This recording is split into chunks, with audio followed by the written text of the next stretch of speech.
Yes, guys, another CinemaSins video for me to react to that is something Christmassy, yes. And if you saw the last reaction video that came out earlier today, well, actually, because I just got done recording that, and now here I am recording this, So yes, and as I did mention at the end of the last reaction, because this one that you're now reacting to, it's the last one for this month. Yep, something Christmassy. Yep. So that's right, guys. And, what better way to, go out, for this being the last CinemaSins Christmassy video for me to react to for this Christmas and all that, than CinemaSins covering / sinning, if not one of the top best Christmassy movies, and for that matter, one of the top best movies of all time. Not just for it being Christmassy, but, like, say, in general and all that, That's right, guys. Everything Wrong with It's a Wonderful Life in Merry Christmas Minutes. Okay, and seeing as how that, man, because, yeah, this being 21 minutes, I mean, like, I don't know, because CinemaSins, they might have some positive things to say. How could they not? Come on. For a movie like this, well, you just never know. But I, of course, am about to find out. But yeah, just very quickly, because the film itself, It's a Wonderful Life. I mean, yeah, there's no denying that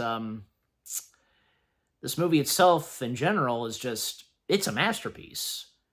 From the early the mid-1940s, yeah, 1946, just with what this one Christmassy film had to offer is just amazing. And the fact that, because, obviously, there was a time, and, that there would be so many parodies of It's a Wonderful Life, just doing that thing where, the character wishes, like, had not existed and all that, and thus the angel steps in. Yeah, because we've seen this a good chunk of times. Like, for me, I mean, I can most prominently think of, and I'm sure the same goes for you, I know that the Muppets, they did that. iCarly on Nickelodeon, that show did it as well. Just, like, yeah, so many others. And those are the only two I can think of. But if there's any others that I'm missing, and I'm sure hopefully you can think of, let me know in the comments section. But yeah, and just like, but besides that, with what else this movie has to offer, with the storyline and with George and all that, and Mary, and God sending Clarence, the angel, because something about George, and with what would come to him very soon at a certain point in this movie, yeah. Also, the main antagonist of this film, Mr. Potter, oh yeah, because Mr. Potter, definitely just being that one of the top best cinematic villains on screen. Not to mention that, I think he's in the top 5, of the AFI list of the greatest heroes and villains, in the villains category, that is. Yeah, rightfully so. Yeah, because he's about right there next to, say, some of the others, like Nurse Ratched, the Wicked Witch of the West, Darth Vader, Norman Bates, and Hannibal Lecter. Yeah, because Hannibal Lecter takes the #1 spot. Yeah. So, like, I think, between, like, say, to 10 and 5, just, yeah. Yeah, because, like, Lecter's at #1, Norman Bates is #2, Darth Vader 3. I want to say, I'll have to go back and look, but just, yeah, I'm not going to dwell on it, because we want to get to this video. Yeah, but, besides CinemaSins, being CinemaSins, because, they're always, they're not being for real, of course, but still. And, as I've sometimes explained, and I will continue saying, that the CinemaSins videos, they are for our laughs and for our entertainment.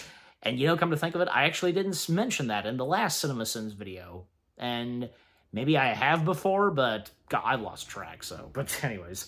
But yeah, so overall, this video, no doubt, is going to be very entertaining. So, enough said. Let us now see what CinemaSins has to say about everything wrong with It's a Wonderful Life in Merry Christmas Minutes. How fitting is that? All right. Oh, crap. Hold on. Wait a second. Well, what the heck happened? I like scrolled and it sent me back to the last thing I reacted to. What's this at the end? Oh, behind the scene. Oh, just a quick ad or something. I don't know. All right. Well, I mean, I'm gonna find out more just once get to the ending. So here we go, guys. Let us now start, and for me to react to the CinemaSins video of them covering /sinning It's a Wonderful Life in Merry Christmas Minutes. Yeah. In 3, 2, 1, in we go.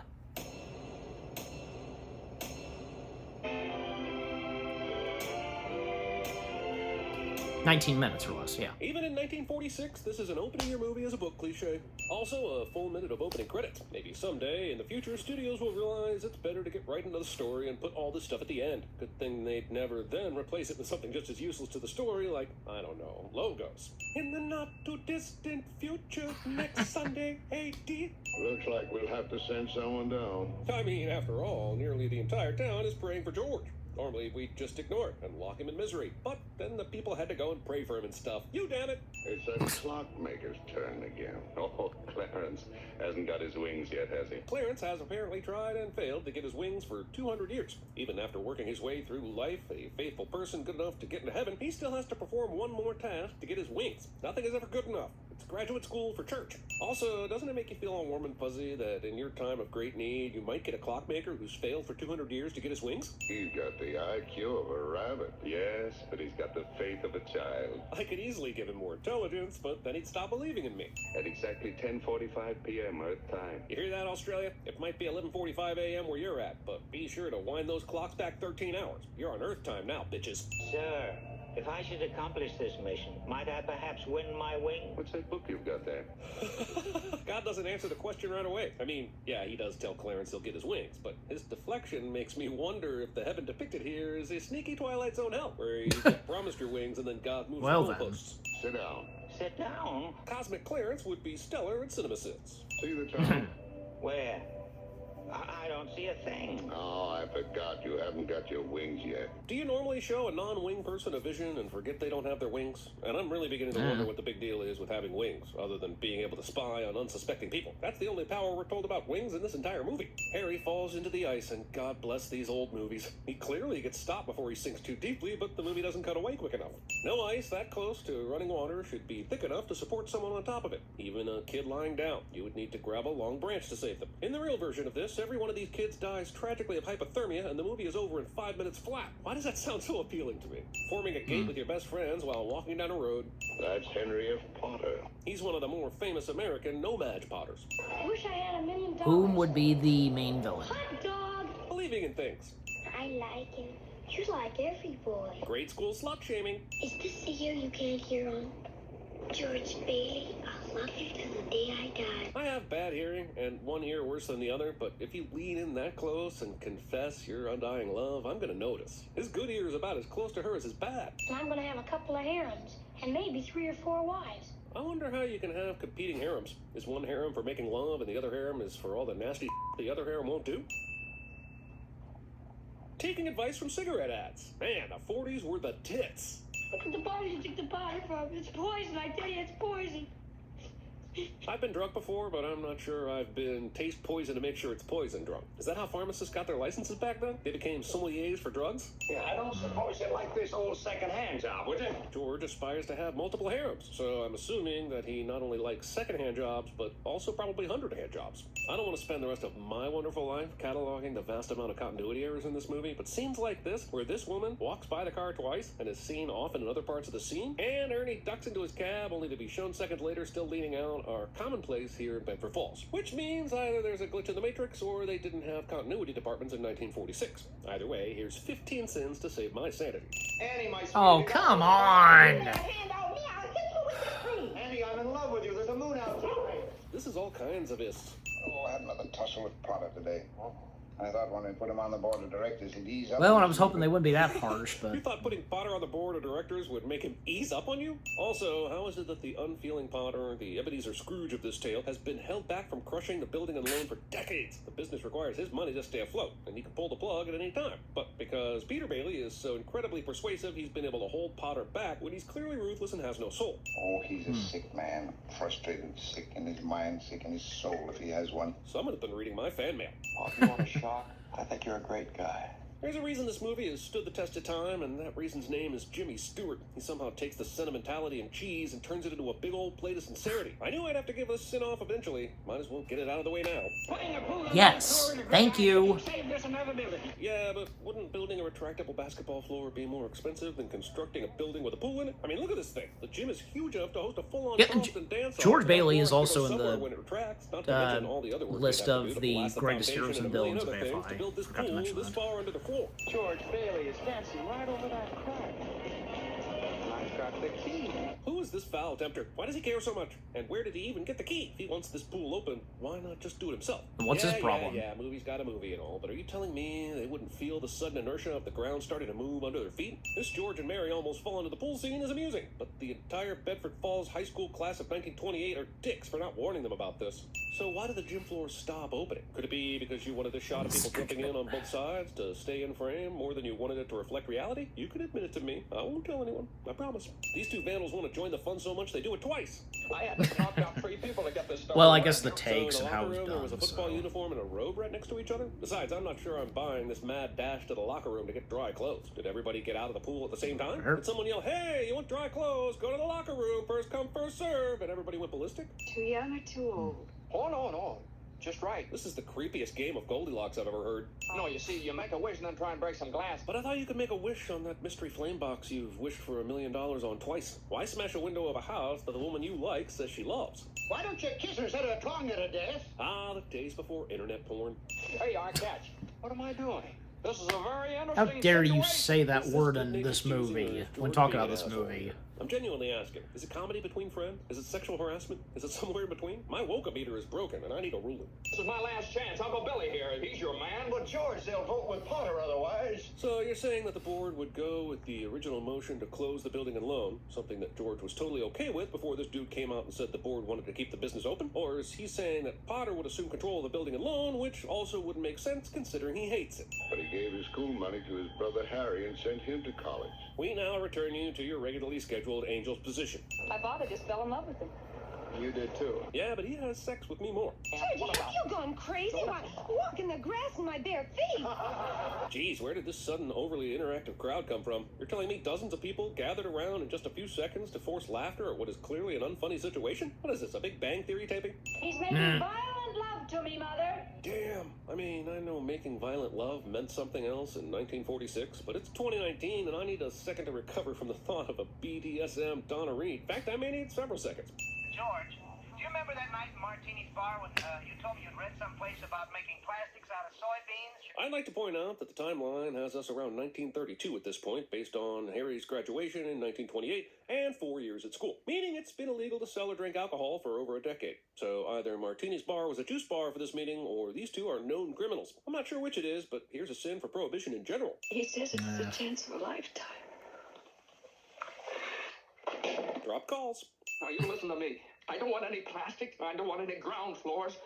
And I don't want to get married ever to anyone. Look, this scene is great. Leading up to this, their proximity to each other as they share a phone has a sexual tension that I think only movies back then could do properly. But they had one date 4 years ago. I know that the power of boners is going to be yet another obstacle in his plan to travel the world like he's wanted since he was 12. But this scene might feel more earned if they'd started dating again and she wanted to get married and he didn't. This scene is great, and I want to remove 80 sins for it, but my hands are tied. Take that, 1946. If you close your doors before 6 p.m., you will never reopen. Why is that again? I mean, you literally just said the bank would Heck with you, for a Mr. week Potter. and then reopen. Shouldn't the old building and loan be able to do the same thing? I get that we're setting up the stakes here, but these are some shaky stakes at best. Here, Ed, you remember last year when things weren't going so well and you couldn't make your payments? Yeah, I remember. I also remember I told you that if you ever get a chance, don't tell the entire town about it. All right, Tom, how much do you need? $242. No, Tom, just enough to tide you over until the bank. I'll take $242 $242. This dickhead was willing to take $121 from Potter as he offered to swindle the whole town to screw the building and loan, but he's going to take his full amount out of George's honeymoon money because I guess George his mom or something? I can't figure out why this guy is such a stickler for I the don't full think amount. so. We're gonna make it, George. Okay, so did all you people in Sinland count the number of motherfuckers who walked into the building alone around 3 in the afternoon? Because the motherfucker quotient was high. And that was before the $242 dildo here asked for his $242. So George was left with $1,758 after that, with conservatively 40 people and 3 hours left. Now, the 3 people we saw after that only got $20, but one dude said he had medical bills to pay. And how many other people were like $242 guy and wanted their full amount? Maybe everyone decided to be nice and take $20 after that. I don't know. But I'm certainly going to call bullshit on it. Come home. 320 Sycamore. What? The Waldorf Hotel. The only time you ever repeat what someone is saying to you on the other end of a phone to this degree is if you want someone else to hear what the other person is saying. You know, like a movie audience. Remember the night we broke the windows in this old house? This is what I wished for. And I gotta say, moving forward, this really justifies all my past and future vandalism. They are loading a live goat with horns into the back of this car with these kids, and dear God, if Donna Reed hadn't grabbed that goat by the horns, the negligence could very well have ended much darker than even this movie gets.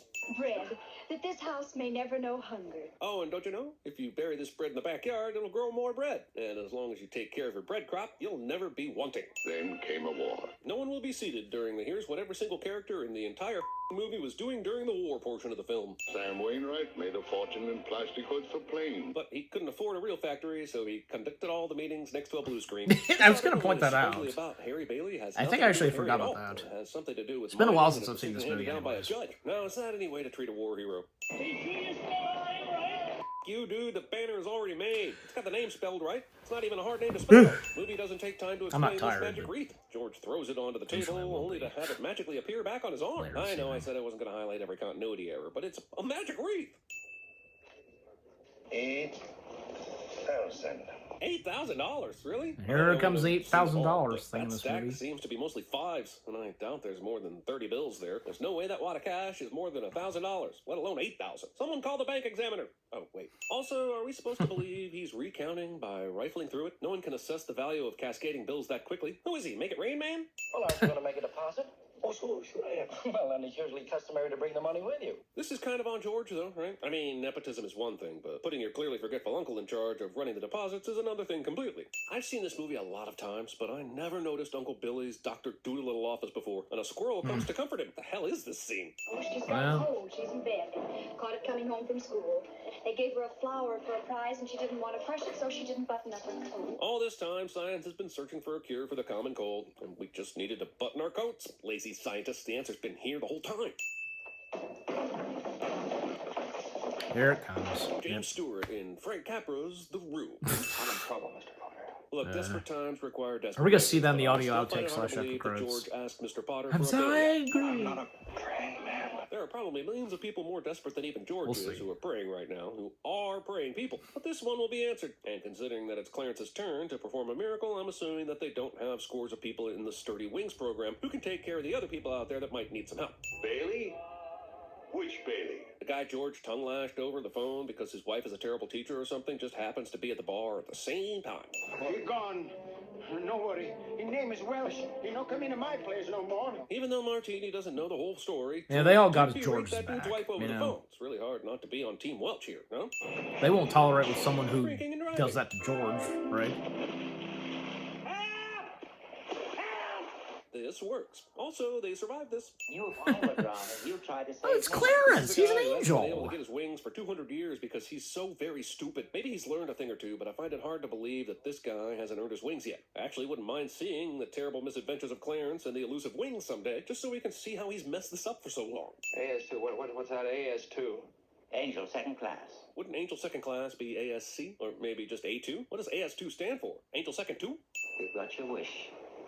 You've never been bored. What I'd like to know is if Clarence wasn't given the power to show George's life if he didn't exist, what would the solution have been? Could he have just come up with this on his own? Or did it require George to say he wished he was never born? No wonder Clarence hasn't gotten his wings. The task required of him is nearly impossible. In fact, there should be a long line of people who have failed time and again to earn their wings, right? Also, now the movie will show him all the good he did for others and convince him his life is valuable. So is that what makes a person's life valuable? If Potter was going to wheel himself off that bridge, would anyone pray? Would heaven let it happen anyway? If it's a math equation that determines the value, how do I know when I cross the the over-under? Did I just get way too philosophical for a snarky YouTube channel that's supposed to make you laugh? Sorry, scene does not contain a Clarence lap dance or something. You had me worried. One of the oldest trees in Pottersville. Pottersville? This moment here, this is where George should truly realize he's in an alternate reality. If all the other things Yeah. he's witnessed to this point didn't convince him, this should certainly do it. But George will continue to think everything is the same for an insane amount of time and inspire the 4th Shrek movie, and I cannot forgive that. Yeah, that didn't occur to me. It's because you didn't exist. Does that count too? And Shrek exists, 4? it changes the very character Kind of of go the well. people. Kind of Nick goes in wasn't that a nice guy before, kind because of, anything but about there's him still was more all about to it. you. That Sheesh, they should have called this narcissism the movie and been done with it. Every time you hear a bell ring, it means that some angel's just got his wings. Well then, by my calculation, we must be pretty popular in heaven, because we ding that bell constantly. Look at me, fellas, I'm handing out wings! You see, George, you're not there to stop Gower from putting that poison into the capsule. What do you mean? What would have been awesome is if this movie found a way to show some things that were better if George didn't exist. Like, for instance, that the family George saves at the beginning of the movie by not giving them the poison capsule. What if that family didn't even have diphtheria? Interesting, George has no wallet, but he gets to keep the clothes he was wearing when all this started. I have no papers, Well, no cards, no driver's license. Oh, but look, here's that $8,000 your Uncle Billy lost. Won't do you any good here, though, but isn't that fun? Also, wouldn't that have been one of the first things he checked after putting his clothes back on? I do the wallet, keys, phone check every 5 minutes. I guess I've it never even depends jumped into any if icy it comes to rivers. mind for him. Chance to see what the world would be like without you. But only if all the things around you would have happened at the exact same time. The problem with this self-obsessed thinking is that it doesn't take into account the butterfly effect. The millions of minute ways the world changes when any tiny factor is changed. It's all there in the Ashton Kutcher documentary on the same subject. You should watch it. You understand that? And I'm What? going home alone. Movie inspired Guess its I own wasn't aware. inclusion into the Home Alone franchise. If we look around Pottersville much longer, we'll see the secret to Potter's wealth. He stole a sports almanac in 1976 and gave it to his younger self in 1916. One of the evil places of business that has sprouted up in George Bailey's absence is a pawn shop. Is this the place? Of course it's the place. I can't get over it. George's denial during this whole thing is otherworldly. He's seen his own building and loan completely gone, new buildings, nobody knowing who he is, and he still thinks there's a chance something is the same. I know story-wise this must happen, but at what point would you know you're in an alternate reality? Before George Bailey is your answer, and you're right. Oh, Joseph! Joseph! Man, God would have so many more followers if stuff like this happened on the regular. Your brother, Harry Bailey, broke through the ice and was drowned at the age of 9.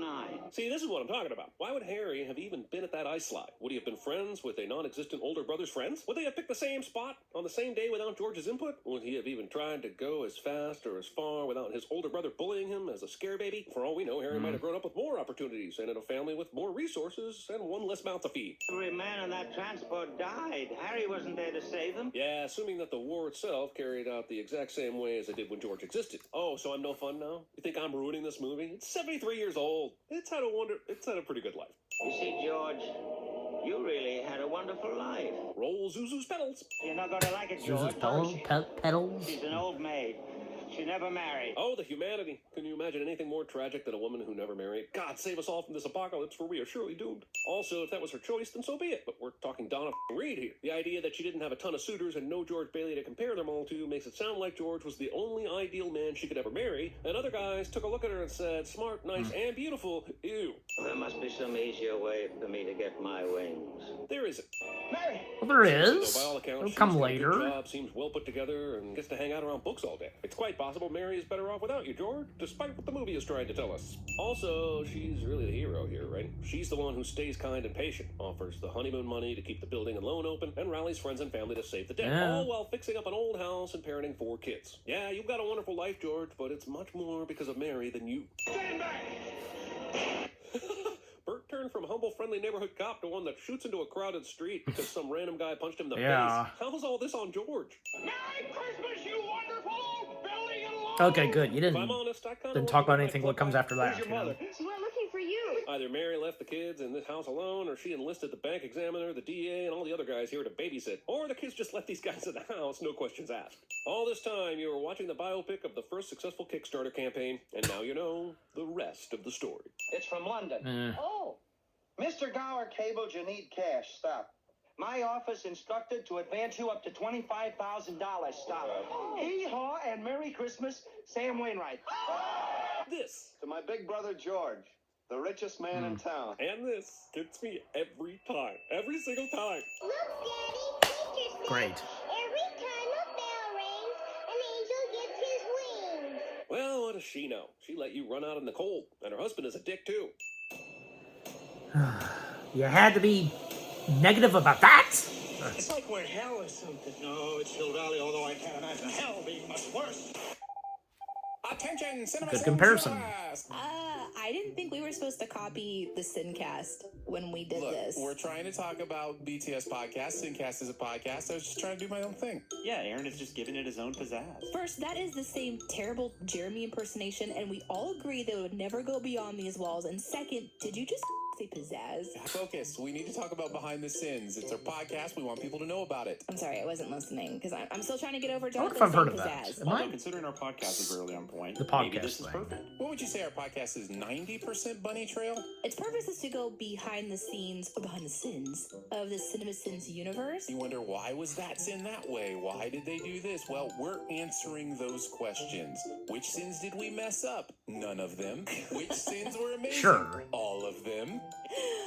It's a weekly podcast. You can find it right now by searching for Behind the Sins in your podcast player of choice. BTS. I'll have to check it out. I believe Jeremy says that on one of the other promos. No, it's fine, because Jeremy doesn't actually listen to our podcast. All right, now comes the audio outtake / after credits. I owe everything to George Bailey. Help him, dear Father. Joseph, Jesus, and Mary. Help my friend, Mr. Bailey. What's that from? Oh, that was from the film, but, oh. You've got prayers. Hi, Ernie. Hiya, George. Hi, George. Hey there, Bert. Iron. But you've Makes given sense. my words a meaning that I never dreamed of. And you've tried to twist them into a cold, logical excuse for your ugly murder. Well, good morning. I feel like I might have heard of that before. But... You are a Ed Williamson. Can't think on your feet. You ought to keep your mouth closed. Think with flying fish. Another Back to the Future reference. You want a drink or Was that Batman? You want a Pepsi, pal? You're gonna pay for it. Another Back to the Future reference, man. All right, and that's it. Man, not that many audio outtakes / after credits, because you'd think that probably there would be, but oh well, sometimes not. All right. Wow. So that was Everything Wrong with It's a Wonderful Life in Merry Christmas Minutes. Yep. And, well, I mean, they, not that much, but still, I mean, they were pretty good on what they had to say, positive and all that. But man, like, they just crammed out those sins, like, you know, the number of sins, like, how many was it again? It was at, let me see. It was 111, okay. Actually, let me see, because I think the last one I did, that was the same thing, wasn't it? Holy crap! Yeah, because the last reaction video I did to something Cinema Sins, which was Home Alone, the sin count for that was 111, so the same as for It's a Wonderful Life. That's mind-blowing! And the fact that those two films, Home Alone and It's a Wonderful Life, are some of the top best Christmassy films. Wow! I wonder if the Cinema Sins guys realized that holy cow, because, like, how many sins we gave each of those films, like, yeah. Well, and I'm sure it's not the first time that something like that's happened on account of any video that they do. But yeah. Anyways, but yeah, so... Yeah, just again, like everything that they had to say about It's a Wonderful Life, you know, because, I mean, you know, Cinema Sins being Cinema Sins, as I've said before, but at the same time, because with this, you know, it's still hilarious entertaining, yeah, but man, because they really had to, like, come on, did they really have to cram out so many sins, like, you know, just like, but at least... With the positive stuff, yeah, that was good. Especially towards the end of the movie. Yeah, and the narrator, like, it gets him every time. Good. But they had to say a negative thing about the part with the angel gets his wings. Why? Just,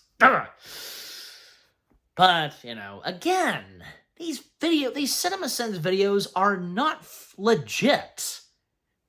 And as I've explained before, they're just for our laughs and for our entertainment. That's all it is.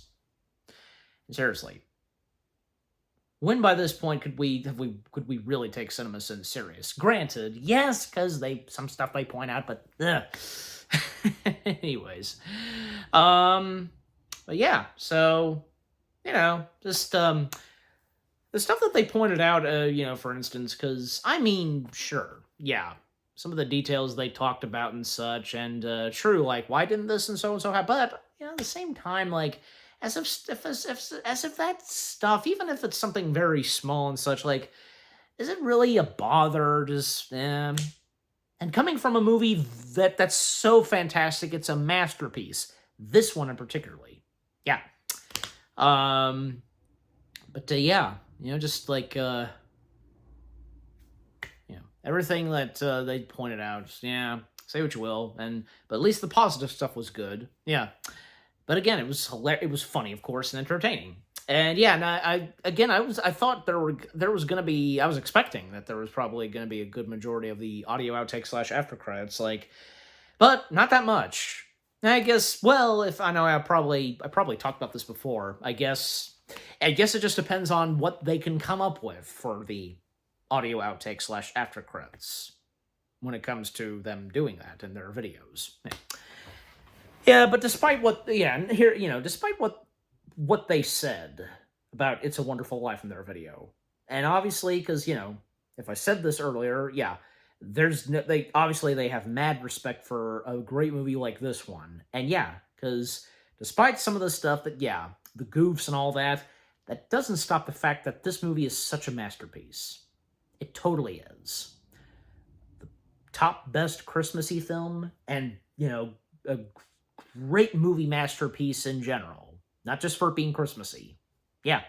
Because, with the titles, with it being the title, life, all about life and such, not just Christmas, but still, But yeah, just overall, the CinemaSins video itself of them covering / sinning It's a Wonderful Life in, Christmas, actually, yeah, I had to pull up to see the full title, yeah. Everything they said, yeah. Everything wrong with It's a Wonderful Life and Merry Christmas Minutes. Well, that was pretty funny, entertaining, and all that, despite some of the negativity, too many sins that they spewed. Just, yeah. Okay, but yeah, what about you guys? What did you think of the CinemaSins video itself? Them covering / sinning It's a Wonderful Life in Merry Christmas Minutes or less, and, well, in 19 minutes, that is. Anything you agree and disagree on? And if It's a Wonderful Life is, one of your top favorite Christmassy films, and if traditionally you watch it around the holiday seasons, how can you not? And by the way, because my bonus mom, because, she loves It's a Wonderful Life, and she's one of those people that knows every single line of this movie. In fact, one or two times I had a little bit of fun with her by, saying, Merry Christmas, Mr. Potter, and she said the same lines that Mr. Potter said, and I'm sure you know too. Yeah. But yeah, and if you're the same way too, if you know every single line from It's a Wonderful Life, oh boy, because for me, yeah, because it's a mixed bag for me. I'm quite good at saying a lot of lines from movies, but not a lot. I'm just one of those people that can quote some lines and all that, but not enough, because you get my point. And again, anything you would agree and disagree on? Did you get some good laughs and good chuckles? And with how I reacted to it, if you reacted to the same way, yeah. But just, yeah. Overall, again, what did you think of the CinemaSins video of them covering / sinning It's a Wonderful Life and Merry Christmas Minutes itself, with all I've had to say, my reaction to it, and yeah, what did you think of my reaction to the CinemaSins video itself? Leave comments and give this reaction video a like, as always. And so, guys, with all that being said, thank you very much for watching. I hope you guys enjoyed my reaction to the CinemaSins video of them covering / sinning It's a Wonderful Life in Merry Christmas Minutes. More reaction videos are coming your way. They're going to be awesome. Keep looking forward. And I will see you guys in the next video / reaction. Take care, and until react to more Christmassy CinemaSins videos. Yep. Peace out, and for one last time, Merry Christmas, Happy Holidays, Happy Hanukkah, Happy Kwanzaa, all that, and have a happy and safe New Year. Merry Christmas, Bedford Falls!